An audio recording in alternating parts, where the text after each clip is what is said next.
Important మా. Clients అనేవాళ్ళు మార్కెట్‌లో కొత్తగా జనరేట్ అవుతూ ఉంటారు. ఎందుకంటే మార్కెట్‌లో కంపెనీస్ అనేది కంటిన్యూ‌గా లైఫ్ లాంగ్ కొత్త కంపెనీలు జనరేట్ అవుతూనే ఉంటాయి. అలా కొత్త కంపెనీలు జనరేట్ అయినప్పుడు అవి మ్యానుఫ్యాక్చరింగ్ కంపెనీస్‌లైనా, సర్వీస్ అయినా, ట్రేడింగ్ అయినా, మ్యానుఫ్యాక్చరింగ్ అయినా ఏదైనా కావచ్చు. కొత్త క్లయింట్స్ అనేవాళ్ళు మార్కెట్‌లో వస్తూ ఉంటేనే ఐటీ కంపెనీస్‌కి వర్క్ ఉంటది. ఐటీ కంపెనీస్‌కి వర్క్ లేకపోతే జాబ్‌లో నుంచి తీసేస్తారు. చాలామంది బెంచ్ మీద ఉన్నారు అంటారు కదా! మైక్రోసాఫ్ట్ కంపెనీ, ఇన్ఫోసిస్ వాళ్ళు ఎప్పుడు చెప్తారో తెలీదు. వెళ్ళిపోండి అంటే సాఫ్ట్‌వేర్ కంపెనీస్ వెళ్ళిపోవాల్సిందే. నేను మార్నింగ్ వెళ్తాను, ఈవినింగ్ వెళ్తాను అంటే యాక్సెప్ట్ జేయరు. ఈ క్షణం మీరు కంపెనీ నుంచి బయటికి వెళ్ళిపోవాలంటే వెళ్ళిపోవాలి. ఎందుకు అలా అంటారు? వాళ్ళకు ప్రాజెక్ట్స్ లేవు. Microsoft company, Infosys company, TCS company వాళ్ళకు ప్రాజెక్ట్‌లు వస్తే మిమ్మల్ని రిక్రూట్ చేసుకుంటారు. వారికే ప్రాజెక్ట్స్ లేకపోతే మిమ్మల్ని సంవత్సరాలు జీతాలు పెట్టుకొని వర్క్ ఏమి ఇవ్వకుండా ఏ విధంగా జీతాలిస్తారు? ఇవ్వరు. కాబట్టి అది ఏ బిజినెస్ అయినా కానివ్వండి. అది ట్రైనింగ్ సెంటర్ అయినా, ఐటీ కంపెనీస్ అయినా, ఏ టిఫిన్ సెంటర్ అయినా ఏదైనా కానివ్వండి. కస్టమర్స్ అనేవాళ్ళు రెగ్యులర్‌గా రాకపోతే ఏ బిజినెస్ కూడా నిలబడదు. ఎందుకంటే అలాగే రన్ చేశారంటే కంపల్సరీగా వాటి మీద లైక్ ఎక్స్‌పెన్సెస్ ఎక్కువవుతాయి. ఓకే. బారోయింగ్ అప్పులు ఎక్కువైపోతాయి. మళ్ళా ప్రాబ్లమ్స్ ఫేస్ చేస్తుంది. అలాంటి సిట్యుయేషన్స్ రాకముందే మనము వర్క్ గురించి గాని, ఓకే. తర్వాత ప్రాసెస్ గురించి గాని తెలుసుకుంటాం. ఓకే.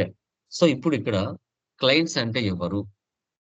ఈ క్లయింట్స్ అనేవాళ్ళు చాలా ఇంపార్టెంట్. ఎవరికి? ఐటీ కంపెనీస్‌కి. ఐటీ కంపెనీస్‌కి పని ఉంటే మీకు జాబ్ ఉంటది. ఐటీ కంపెనీస్‌కి పని లేకపోతే మిమ్మల్ని జాబ్‌లో నుంచి తీసేస్తారు. అది మీరు ఎక్స్‌పీరియన్స్ పర్సన్ అయినా, ఫ్రెషర్ అయినా. ముందు వాళ్ళకు మ్యాండేటరీగా వర్క్ అనేది వచ్చి ఉండాలి. ఓకే. అంటే క్లయింట్స్‌కి సంబంధించిన వర్క్ ఏదైతే ఉందో కంపెనీస్‌కి ప్రాజెక్ట్స్ రావాలి. ప్రాజెక్ట్స్ వస్తేనే వాళ్ళు మార్కెట్‌లో సర్వే అవ్వగలుగుతారు. లేకపోతే సర్వే కాలేరు. ఓకేనా? డన్. కనపడుతుందా PPT? Please confirm. Yes sir. Guys PPT yeah! Done. చూడండి first one. Who is a client in SAP FICO? ఎవరు? అంటే highest organisation unit in SAP. So, ఇతని యొక్క డీటెయిల్స్ ఎక్కడ చూస్తాం మనము ఎస్ఏపీలో అంటే ఎస్‌సి-సి4 అనే టీ కోడ్‌లో క్లయింట్ యొక్క ఇన్ఫర్మేషన్‌ని మనం చూడొచ్చు. Client is highest organisation unit in SAP అని చెప్పాలి. ఓకే. చాలా ఇంపార్టెంట్. ఈ క్లయింట్ అనే పర్సన్ మార్కెట్‌లో చాలా ఇంపార్టెంట్. తర్వాత so, it is a 3 digit numerical number 999. మీరు ఇంటర్వ్యూలో అడిగినప్పుడు క్వెషన్ చెప్పాలి. ఎస్ఏపీలో మనము ఎంతమంది క్లయింట్స్‌ని క్రియేషన్ చేయొచ్చు? Okay. Sir, it is a 3 digit numerical number. So, we can create maximum or minimum 999 clients in the SAP FICO అని చెప్పాలి. ఓకే. సో, 999 క్లయింట్స్‌ని ఎస్ఏపీలో సర్వర్‌లో మనం మెయింటైన్ చేయొచ్చు. అది 3 డిజిట్ నంబర్ ఉంటది.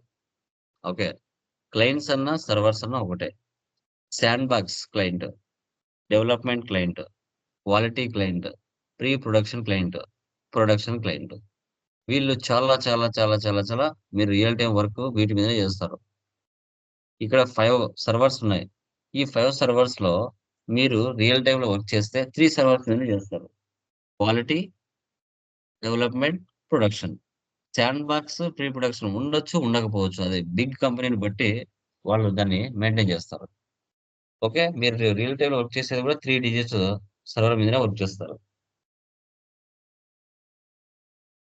గుర్తుపెట్టుకోండి. సో, చూడండి ఇలా ఉంటుంది మనకి స్క్రీన్. క్లయింట్ చూడండి 3 digit number. So, USD America, India INR. Okay. So, DEM వాళ్ళ కరెన్సీ సింబల్స్. ముంబై. ఓకే. చూడండి sandbox client, golden client, integration test client. Unit test client ఇలా రకరకాల కంపెనీ నేమ్స్ అవి ఉంటాయి. ఓకే. ఇవే కాదు ఇంకా చాలా రకాలుగా ఉంటాయన్నమాట. ఓకే. తర్వాత క్లయింట్స్ డేటా 3 రకాలు. ఈ డేటా అంతా ఎక్కడ సేవ్ అవుతుంది? టేబుల్స్ SE16Nలో సేవ్ అవుతుంది. టేబుల్స్‌లో SE16Nలో ఈ క్లయింట్స్ డేటా అనేది సేవ్ అవుతుంది. Customising data, transactional data, master data అంటారు. Customising data, transactional data, master data అని మనం దీన్ని డిఫైన్ చేస్తాం. ఓకే. కస్టమైజింగ్ డేటా అంటే ఏంటి? కాన్ఫిగరేషన్స్. అంటే ఒక పర్చేజ్ ఇన్వాయిస్ పోస్ట్ చేయాలన్నా, సేల్స్ ఇన్వాయిస్ పోస్ట్ చేయాలన్నా, దాని వెనక చేయవలసిన పని మీది. అంటే క్లయింట్స్ లైక్ ఎఫ్ఐ కన్సల్టెంట్‌ది.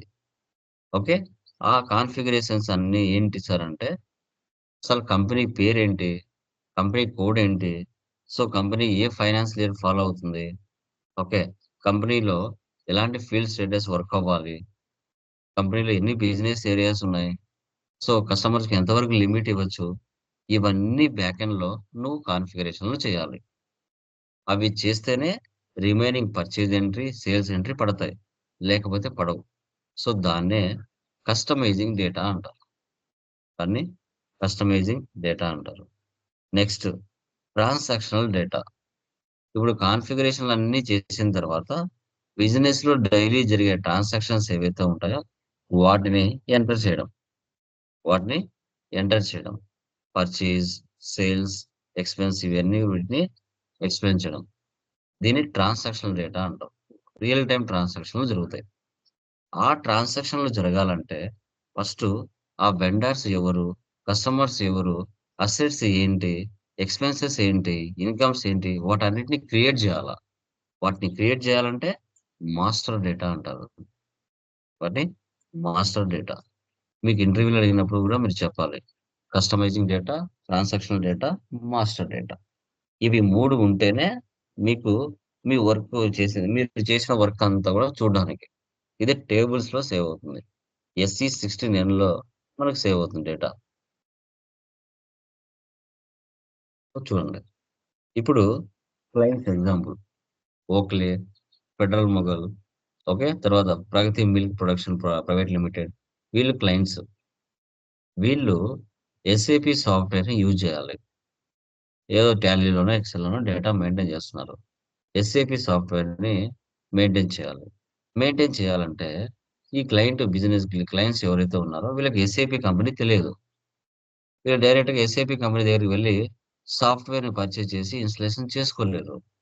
అలాంటప్పుడు వీళ్ళకి ఎవరు పని చేస్తారు సార్ అంటే మధ్యలో మీడియేటర్స్ ఐటీ కంపెనీస్ ఉంటాయి. వీళ్ళ పని ఏంది ఐటీ కంపెనీస్ పని? క్లయింట్స్ రిక్వైర్మెంట్స్ తెలుసుకొని క్లయింట్ వర్క్‌ని కంప్లీట్ చేసి ఇవ్వడం. అది ఐటీ కంపెనీస్ యొక్క పని. టీసీఎస్, ఐబీఎం, ఇన్ఫోసిస్, విప్రో ఈ కంపెనీస్ యొక్క పని ఏంటంటే క్లయింట్ బిజినెస్ పని చేసి పెట్టడం. ఆ క్లయింట్ బిజినెస్ పని చేసి పెడితే క్లయింట్ ఐటీ కంపెనీస్‌కి డబ్బులిస్తుంది.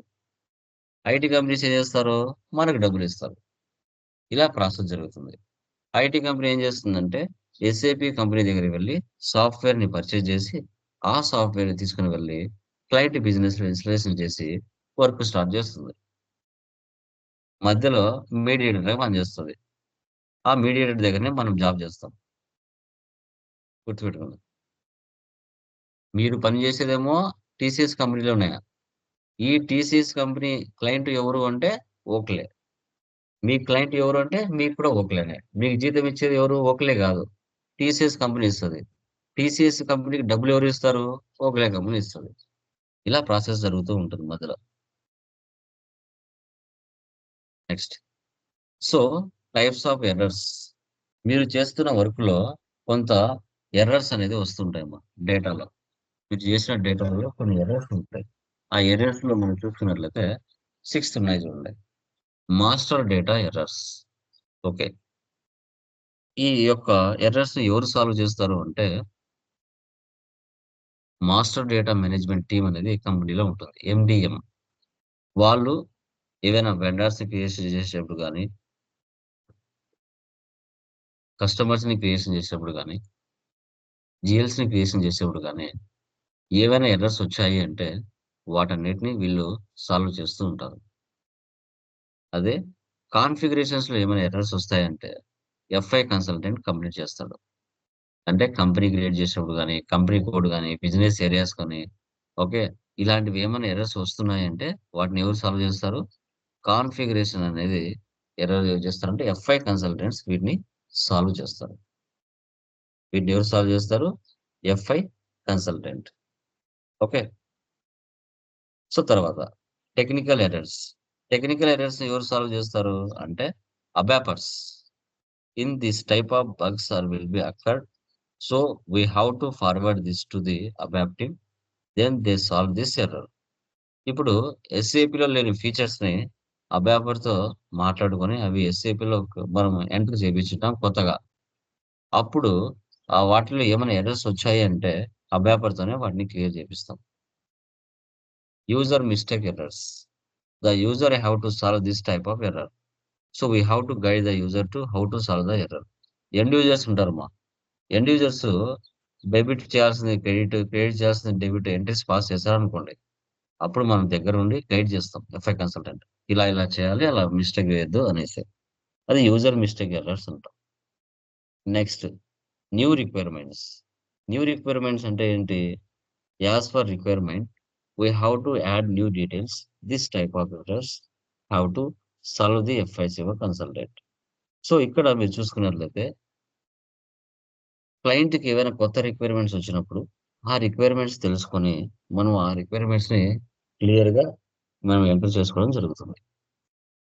తర్వాత interface errors. This type of errors also solved by FICO consultant.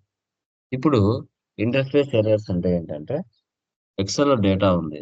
దాని నుంచి డేటాను యాస్ ఇట్ ఈస్‌గా ఎఫ్ఐసీ వాళ్ళకి పంపించాలి.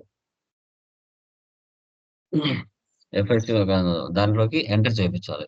ఎలాంటి మిస్ మ్యాచెస్ రాకుండా డేటాను కరెక్ట్‌గా మ్యాప్ అయ్యే విధంగా మనకి మధ్యలో కొన్ని మీడియేటెడ్ సాఫ్ట్‌వేర్స్ ఉంటాయి. ఐడాక్ అని, ఎల్ఎస్ఎండబ్ల్యూ అని కొన్ని సాఫ్ట్‌వేర్స్ ఉంటాయి. వాటి ద్వారా డేటాను మ్యాప్ చేస్తాం. వాటి ద్వారా డేటా అనేది మ్యాప్ చేయడం జరుగుతుంది. ఓకే. సో, వీటిని టైప్స్ ఆఫ్ ఎర్రర్స్ అని మనం చెప్తాం. వీటిని మనం టైప్స్ ఆఫ్ ఎర్రర్స్ అని డిస్కస్ చేస్తాం. ఓకే. ఇది మా clients, types of clients data, తర్వాత types of errors. Okay. Any doubts? Please confirm. ఏమైనా డౌట్స్ ఉన్నాయండి anyone?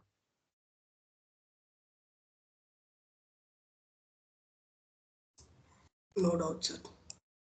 Yeah! Yashwitha, Lakshmi, like Veerraju, Lasya any doubts మా? క్లియరా? అర్థమైందా? యాహ్! So, yeah! వీటికి సంబంధించిన పీడిఎఫ్స్ గ్రూప్‌లో పోస్ట్ చేస్తాను. వాటిని డౌన్‌లోడ్ చేసుకొని ఒకసారి చదవండి. వీడియోని 1కి 2 సార్లు వినండి.